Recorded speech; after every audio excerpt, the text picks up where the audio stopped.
Noticiario Latinoamericano de Riesgos. El noticiero que te mantiene actualizado sobre los temas de prevención de lavado de dinero, prevención de fraude y riesgos operativos en Latinoamérica. En este noticiero encontrará análisis, opinión, estudio de casos y soluciones reales a los problemas que se enfrentan en el día a día los gerentes de riesgos de los intermediarios financieros latinoamericanos. Nuestra realidad desde el punto de vista del control de riesgos operativos. Síguenos en Facebook, en Twitter y en nuestra página de internet www.migueltenorio.com.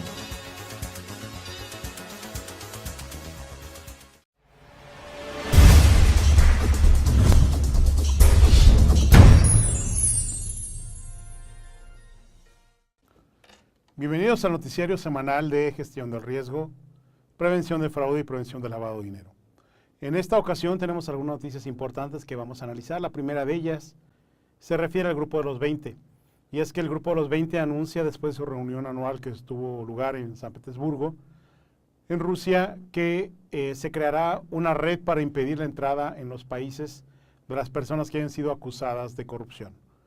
En su reunión anual se prometió ratificar la Convención de Anticorrupción de la ONU, anunció el vicepresidente del Grupo de Trabajo de Lucha contra la Corrupción del Foro Internacional, Dmitry Feokistov. La Convención de la ONU contra la Corrupción es un documento marco que anima a los estados en la lucha seria contra la corrupción.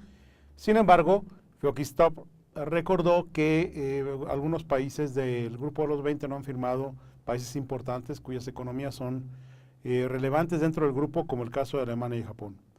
Y es que existe el consenso de que el Grupo de los 20, que sin adoptar medidas efectivas anticorrupción, será extremadamente difícil llevar a cabo la agenda actual del grupo. Subrayó también director de adjunto de retos y riesgos de la Cancillería rusa. El Grupo de Trabajo Anticorrupción del Grupo de los 20 propone crear una red de expertos que se encargue de prohibir la entrada de algunos países de las personas acusadas o culpables del delito de corrupción.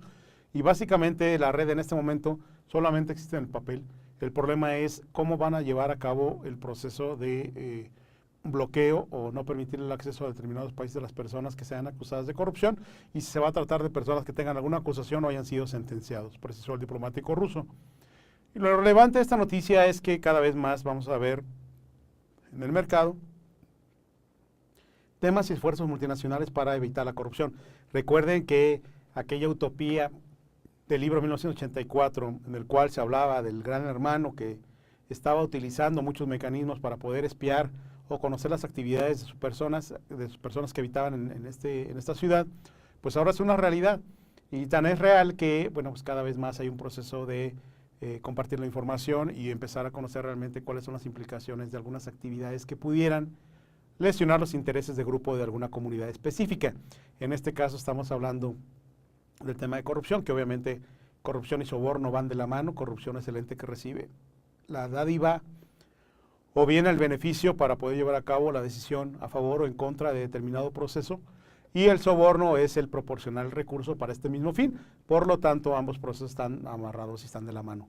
Todo esto tiene que ver también con el esfuerzo que están haciendo ustedes como oficiales de cumplimiento para conocer e identificar de manera oportuna y eficaz a aquellas personas que son políticamente expuestas, o bien que participan en algún proceso económico para la definición de algún concurso, o bien ganar alguna licitación o alguna obra a realizar, algún trabajo específico. Y todo esto conlleva a un esfuerzo que deberíamos tener, un esfuerzo razonable para conocer cuáles son precisamente esas implicaciones, y sobre todo que en nuestra organización tengamos mecanismos para identificar y prevenir las operaciones con este tipo de gente. Cada vez más vamos a encontrar noticias en ese sentido, y obviamente pues ustedes como oficiales de cumplimiento deberán reforzar su esfuerzo para identificar quiénes son vulnerables a este tipo de operaciones. Interesante, ¿no? Continuamos.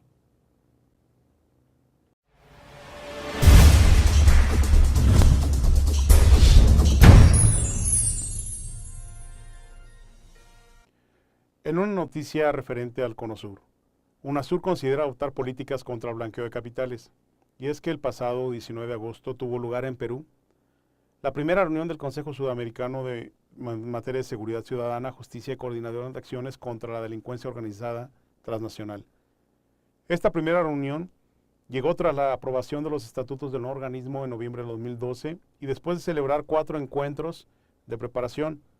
En la reunión de Lima se reunieron las altas autoridades de este consejo y se aprobó el plan de acción en el que se decidió fortalecer la coordinación entre los integrantes del bloque, incluyendo el intercambio de información sensible sobre lavado de dinero y narcotráfico, entre otras actividades ilícitas.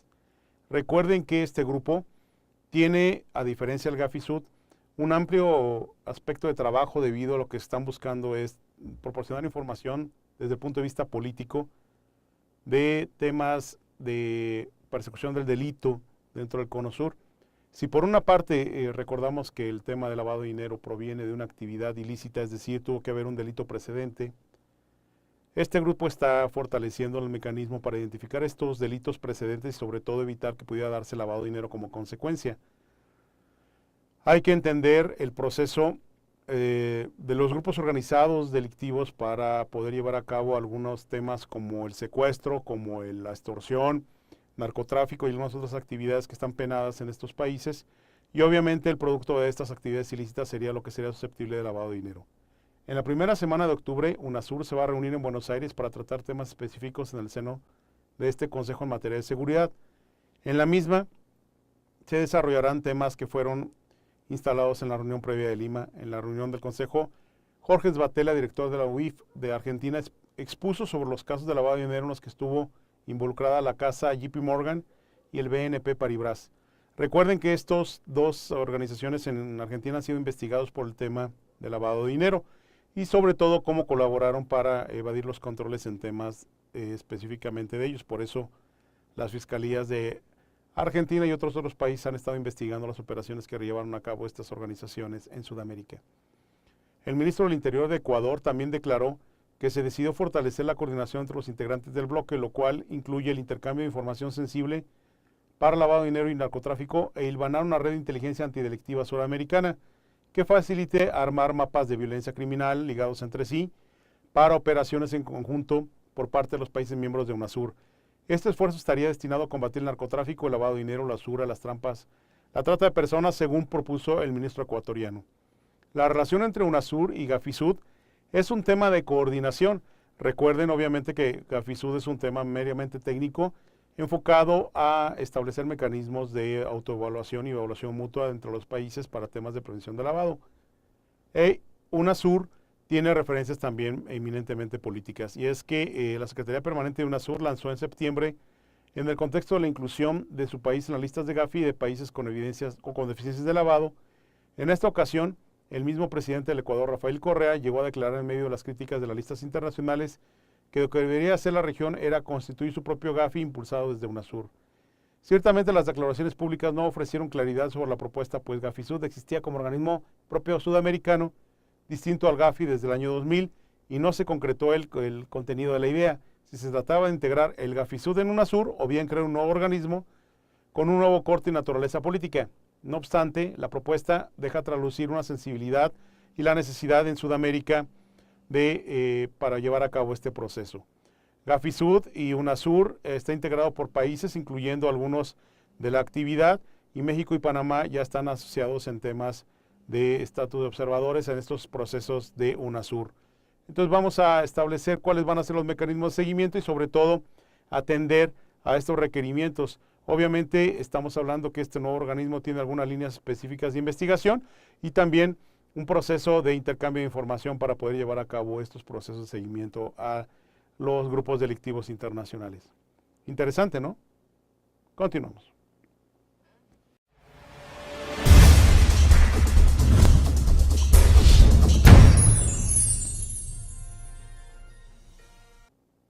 En una noticia que proviene desde España, se ha emitido un informe referente a cuáles son un ejercicio práctico y demostrable acerca de cómo se eleva el nivel de cumplimiento basado en riesgos. Y es que EPSELBLAC, que es el Servicio Ejecutivo de la Comisión para la Prevención del Blanqueo de Capitales e Infracciones Monetarias de España, emitió recientemente un documento de recomendaciones sobre las medidas del control interno en materia de prevención de blanqueo de capitales, que han supuesto un conjunto de nuevas obligaciones y sobre todo prácticas para los sujetos obligados que ahora deben demostrar en forma tangible su cumplimiento.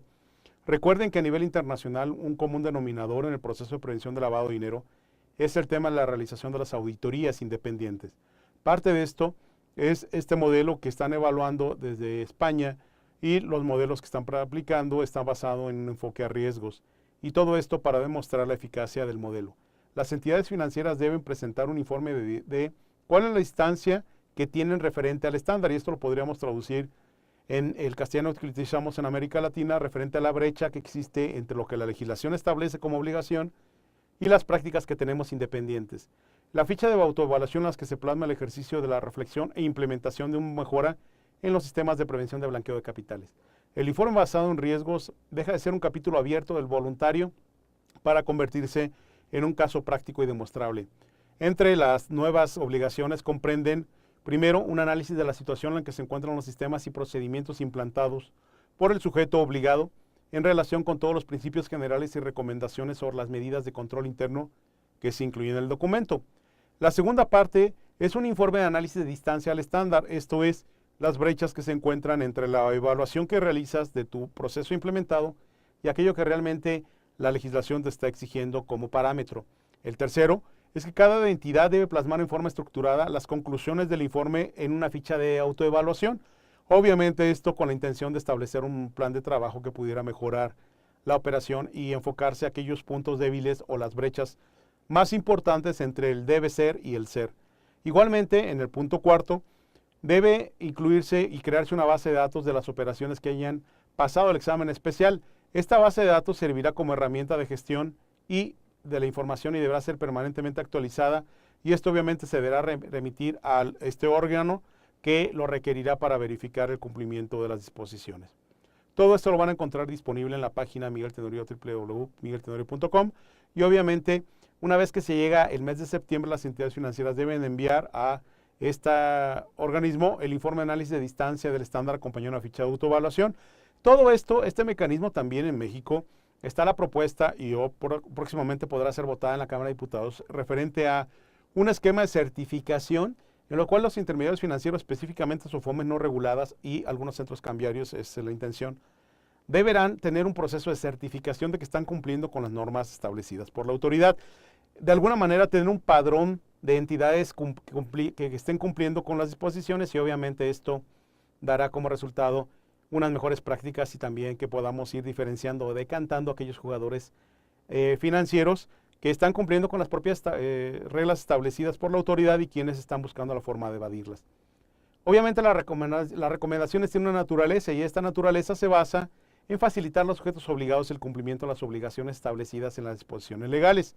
No se trata de una norma en sentido estricto, sino de una guía que trata de evaluar y que por si pudiera, mediante la respuesta de simples preguntas, cuáles son la posición que guarda en este momento referente al cumplimiento de las disposiciones legales. Creo que es un esfuerzo loable en España. Creo que sería importante que en otros países de América Latina, específicamente México, ya está una propuesta acerca de una certificación de cumplimiento de proceso, y esta certificación no es realmente que alguien vaya a dar un certificado, sino una evaluación técnica de cuál es el avance que tiene la organización en el cumplimiento de las disposiciones legales, y esto obviamente mediante una encuesta o realización de encuestas internas. Interesante el modelo que se está desarrollando, y obviamente la autogestión y el modelo de mejora es el principio para tener una mejor práctica en los esquemas de prevención de lavado de dinero. Interesante, ¿no? Continuamos.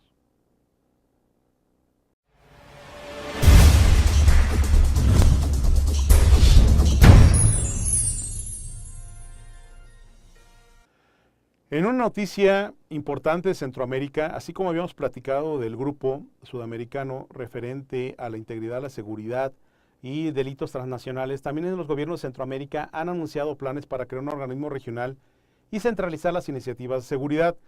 Una medida que puede ayudar a hacerle frente a la libre circulación de los grupos criminales a través de las fronteras nacionales y asegurar que los fondos de seguridad sean utilizados eficientemente. Durante la reunión del Sistema de Integración Centroamericana, SICA, en Panamá, los cancilleres de los 8 países miembros del grupo fueron acordando una Secretaría de Seguridad Democrática. El nuevo órgano estará encargado de recibir y distribuir la ayuda internacional en la región y coordinar los esfuerzos en combate al crimen organizado. El canciller panameño, Fernando Núñez, dijo que la Secretaría probablemente tendrá su sede en El Salvador o en Guatemala. Y es que la creación de la Secretaría se da tras un acuerdo que se dio en el 2011 para crear una estrategia de seguridad centroamericana coordinada, dirigida en parte a las iniciativas de lucha contra las drogas, para lo cual la comunidad internacional se comprometió a dar $2 billones, según las noticias de la agencia EFE, en donde, según Hugo Martínez, el salvadoreño secretario general de SICA, la estrategia cuenta con 22 proyectos, 8 de los cuales ya están en marcha. La integración de los esfuerzos de seguridad en Centroamérica es un paso necesario si la región quiere trabajar con eficacia contra el crimen organizado, que opera libremente a través de las fronteras y ha erosionado las instituciones democráticas de muchos países de la región. Una política de seguridad integrada no solamente permite un enfoque transnacional a la problema transnacional, sino que también podría ayudar a prevenir a la ayuda que tanto necesita sea retenida en los países como Honduras, donde la profunda preocupación por la corrupción policial se ha convertido en un obstáculo para los intentos de los Estados Unidos para respaldar los esfuerzos de seguridad.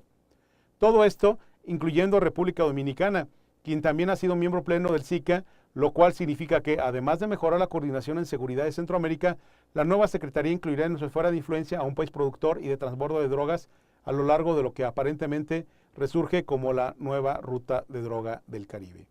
Interesante el esfuerzo regional que está dando como bloques para evitar la proliferación de actividades ilícitas, sobre todo por la delincuencia organizada, recordando, como insistimos en la primera de las noticias, que para que exista lavado de dinero tuvo que haber un delito precedente. En este caso, el esfuerzo centroamericano considero que es loable y esperamos que dé resultados pronto para el beneficio de todos nuestros hermanos centroamericanos. Interesante el tema. Continuamos.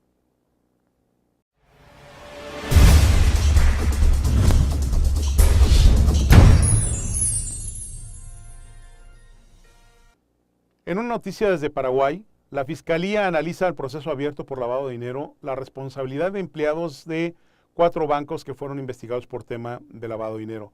Y es que hay que recordar que el Ministerio Público de Paraguay quiere saber el grado de responsabilidad de los empleados de los bancos que avalaron el envío de 370 millones de dólares al exterior solamente durante el año 2011. Para ello, solicitó el manual de operaciones de cada una de las entidades a través de las cuales se remesó el dinero, mediante operaciones sospechosas que nunca fueron reportadas a la CEPRELAD, pero que quedó comprobado en el Banco Sumario Central del Paraguay. Están en la mira la Fiscalía, los oficiales y gerentes y hasta algunos directores que integraron el Comité de Cumplimiento, quien es la máxima autoridad en cuanto a prevención de lavados de dinero de cada una de las entidades financieras. Por otro lado, los fiscales igualmente pidieron al Banco Central del Paraguay compulsas al sumario administrativo, todo esto para evidenciar si realmente los bancos tuvieron alguna actividad que derivó en controles laxos o bien ceguera intencional en las operaciones que realizaron en la transferencia de estos 370 millones de dólares al exterior. Lamentablemente, el Banco Central excluyó el sumario de las personas físicas, o sea que los directores, gerentes, auditores, oficiales de cumplimiento y otros empleados no están sujetos del monitoreo. El entonces superintendente de bancos y actual director de aduanas, Nelson Valiente, ignoró un dictamen de la visión legal que le recomendó que también denunciara a los empleados. Valiente, sin embargo, según denunció a los bancos por violación de la ley 1015, esto, según fuentes, le habría valido la designación como titular de aduanas. El Ministerio Público ya imputó en este caso a 10 personas, entre ellas a Felipe Ramón Duarte, supuesto creador de empresas ficticias que enviaron los dólares al exterior por el supuesto pago de mercancías importadas. ¿Cuáles son estas firmas ficticias? Las firmas son Strong, Muñé, Manhattan, MH Electrónica, Braex Import Export, American, Ninfa Plus, Mart Goni y otras que habían sido creadas con el fin de ocultar el origen del dinero remitido al exterior y la identidad de las personas propietarias. Así lo concluyó el reporte legal de las transacciones, pues todo el remesado al extranjero ante las normativas relativas al tema de prevención de lavado de dinero y financiamiento del terrorismo debió haberse hallado justificado, es decir, el origen del dinero debería encontrarse debidamente respaldado en cuanto a su origen legal. Refiere a la imputación firmada por la fiscal Juliana Jiménez, Fátima Burró, Nilda Cáceres y Zunilda Martínez, quien se presentó en diciembre del año pasado. Además de Duarte están imputados varias personas de diferentes nacionalidades y sobre todo que se está haciendo una investigación desde la Cámara. La Fiscalía también incluyó que está pendiente la resolución de la Cámara de Apelación al pedido de la Auditoría Forense como un anticipo jurisdiccional de prueba, es decir, que este documento pueda justificar el origen ilícito de los recursos. Y es que hay que recordar, y esto es un tema importante, que los supervisores tienen varios elementos para llevar a cabo el esquema de monitoreo de las operaciones. Obviamente existen los esquemas de auditoría de cumplimiento, que es básicamente la que se lleva a cabo de manera habitual para determinar qué grado de cumplimiento tienen los sujetos obligados, pero hay otras que son las auditorías forenses, que como su nombre lo dice, tienen un respaldo judicial, y básicamente la metodología, aunque es diferenciada, busca encontrar los indicios referentes a si hubo negligencia en la aplicación de los criterios o bien hubo algún tema que pudiera imputar la causa penal a uno de los participantes en los procesos. Es importante también que todos ustedes como oficiales de cumplimiento entiendan cuál es el proceso de la auditoría forense y cuáles podrían ser las implicaciones en su modelo de operación de llevarse a cabo una en nuestra propia organización. Interesante, ¿no? Continuamos.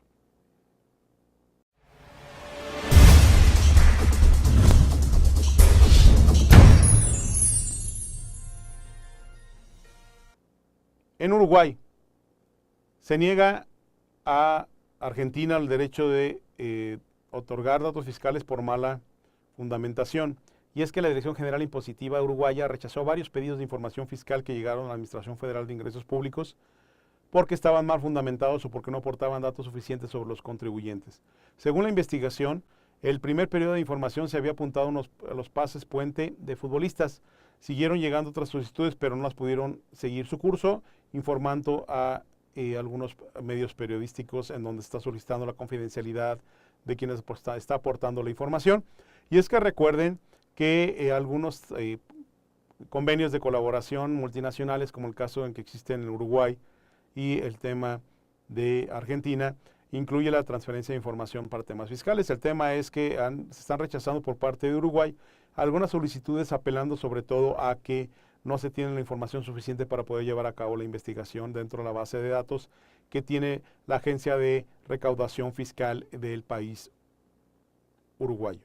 Todo esto bajo esquemas en donde hay acusaciones por parte de la propia Argentina de que los intereses de algunas partes del Uruguay están en frenar el proceso de identificación de los recursos que han sido utilizados o bien han sido depositados en el Uruguay, pero también hay que recordar los casos que hemos platicado en este mismo noticiero referentes a las colaboraciones e intervenciones que se han hecho por órdenes argentinas de inclusive algunos allanamientos de algunos bancos en donde están siendo investigados precisamente por haber sido utilizados como trampolín para la exportación de estos recursos a nivel mundial.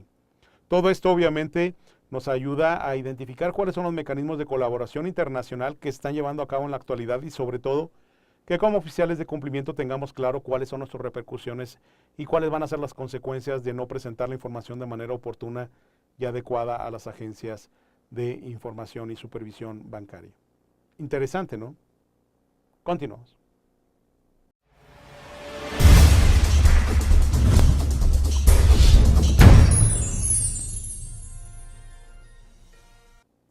En una noticia que proviene sobre todo por la celebridad de la cual se está investigando, el padre de Messi exculpa a su hijo ante el juez de la responsabilidad por fraude fiscal. Y es que Jorge Horacio Messi, padre de Lionel Messi, remitió un escrito al juzgado en los que investiga a ambos por fraude fiscal en el que exculpa a su hija de cualquier responsabilidad en gestión de obligaciones tributarias. Según la información de fuente judicial, Jorge Horacio Messi entregó al juzgado la instrucción número 3 de Gavà, Barcelona, este escrito en el que exculpa a su hijo referente al proceso que se estaba investigando, y todo esto debido a que Lionel Messi se ha dedicado siempre y solamente a jugar fútbol. Obviamente está echando la culpa a él para poder deslindarle la responsabilidad que podría inclusive llevar a la cárcel al jugador internacional argentino, y obviamente esto podría tener algunas implicaciones no solamente para el Club Fútbol Barcelona, sino también para la selección argentina. Entonces está echando la culpa totalmente el padre, Jorge Horacio Messi, que recordando que también hemos reiteradamente dando la noticia de que ellos ya designaron y consignaron al juez 5 millones de euros, que más otros 4.1 millones de euros por intereses que estaba reclamando la Hacienda catalana por presunto fraude fiscal en los ejercicios del 2007 al 2010. Todo esto lleva una investigación y se espera que el próximo 27 de septiembre se lleve a cabo la audiencia en la cual el padre se puedan presentar la declaración sobre la cual se le está haciendo investigados. Y bueno, con esto que se está presentando por escrito, obviamente lo que está tratando de hacer la familia Messi es quitarla el foco de atención y presión hacia Lionel y solamente que el padre responda ante la autoridad catalana sobre el presunto proceso de evasión fiscal. Todo esto hay que recordar que también el tema del fútbol y del tema de las transferencias internacionales y algunos de los pagos por temas de regalías y firma de convenios que tiene que ver con esquemas de mercadotecnia o de marca, pues todo esto conlleva tener que probablemente Messi esté recibiendo una cantidad superior, inclusive a sus ingresos por jugar fútbol, referente a patrocinios de marcas como Nike u otras que lo utilizan debido a que se trata de un líder de opinión y sobre todo un ídolo para las juventudes.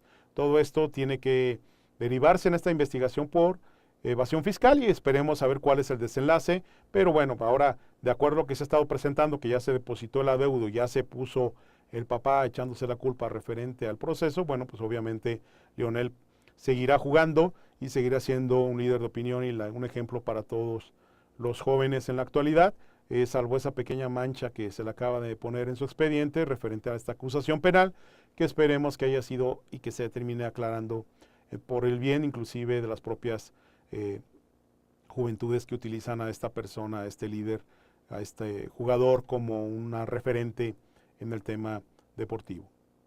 Interesante, ¿no? Continuamos.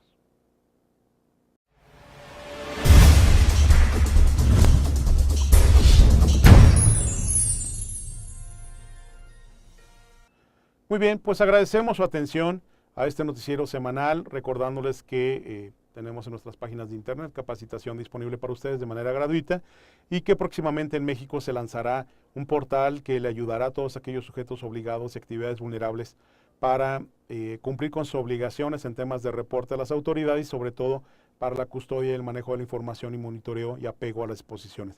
También estaremos ofreciendo manuales para efectos de que le den cumplimiento a sus obligaciones y obviamente puedan utilizar esta información en su proceso de cumplimiento. Agradecemos pues de nuevo a todos los que colaboran con nosotros mandándonos información vía Twitter, vía Facebook, nuestros seguidores, a quienes nos anotan o nos siguen por la página www.migueltenorio.com y obviamente a todos que nos mandan correos solicitando información o que les ampliemos algún tema, pues hemos estado tratando de atenderles vía correo y obviamente invitarlos a que nos acompañen en el siguiente noticiario la próxima semana referente al tema de prevención del fraude, prevención del lavado de dinero y sobre todo la gestión del riesgo operativo. Interesante, ¿no? Muchas gracias y los vemos la próxima semana. Hasta pronto.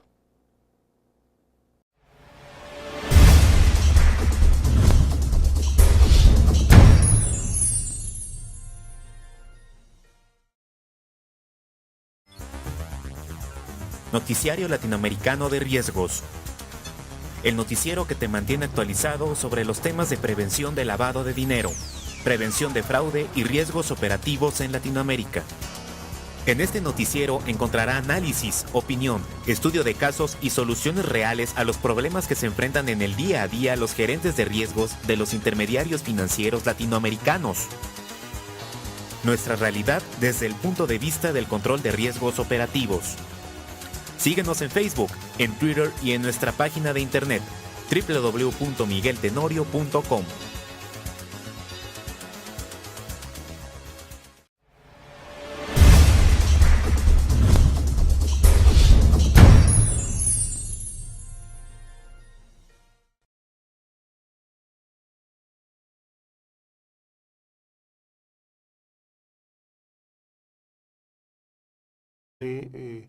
Bloqueo o no permitir el acceso a determinados países de las personas que sean acusadas de corrupción y si se va a tratar de personas que tengan alguna acusación o hayan sido sentenciados, precisó el diplomático ruso.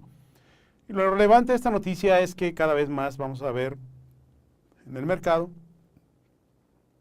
temas y esfuerzos multinacionales para evitar la corrupción.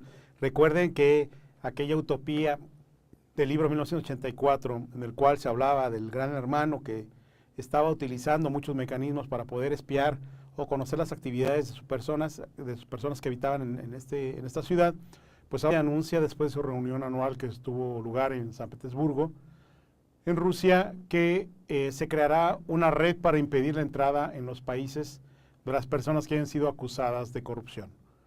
En su reunión anual se prometió ratificar la Convención Anticorrupción de la ONU, anunció el vicepresidente del Grupo de Trabajo de Lucha contra la Corrupción del Foro Internacional, Dmitry Feokistov. La Convención de la ONU contra la Corrupción es un documento marco que anima a los estados en la lucha seria contra la corrupción. Sin embargo, Feokistov recordó que algunos países del Grupo de los 20 no han firmado. Desde el punto de vista del control de riesgos operativos. Síguenos en Facebook, en Twitter y en nuestra página de internet www.migueltenorio.com.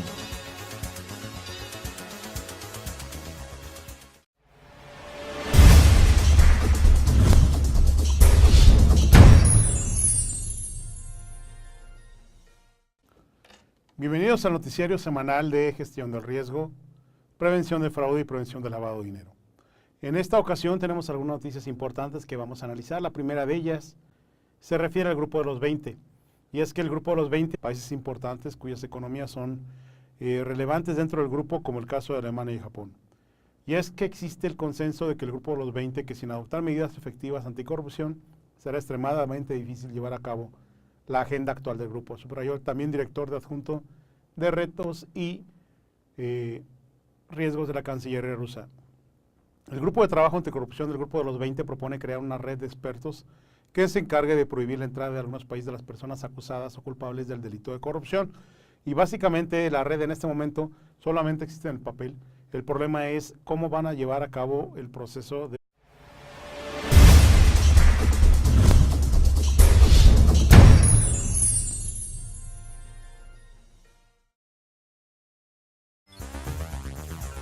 Noticiario Latinoamericano de Riesgos.